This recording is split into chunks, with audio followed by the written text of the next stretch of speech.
ಮರುಭೂಮಿಯಲ್ಲಿ ಹೆಜ್ಜೆಯ ಗುರುತು, ಆ ಗುರುತೇ ನಿನ್ನಯ ನೆರಳ. ಮನಸ ಬಿಚ್ಚಿಟ್ಟವನ ಬರೆಯಲು ಮೌನದ ಕವನ, ಪದಗಳೇ ಇಲ್ಲದ ಸಾಲ ಇಳಿಸಲು ಹಾಳೆಯ ಮೇಳ. ಸೇರನು ರಂಗು ಮಾಸಿತು ಶಾಹಿಯ ಗೀಚಲು.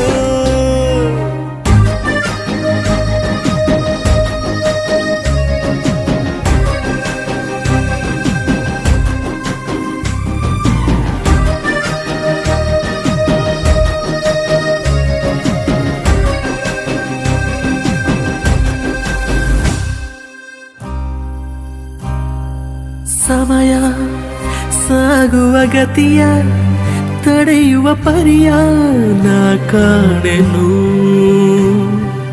ಕಳೆವ ಸನಿ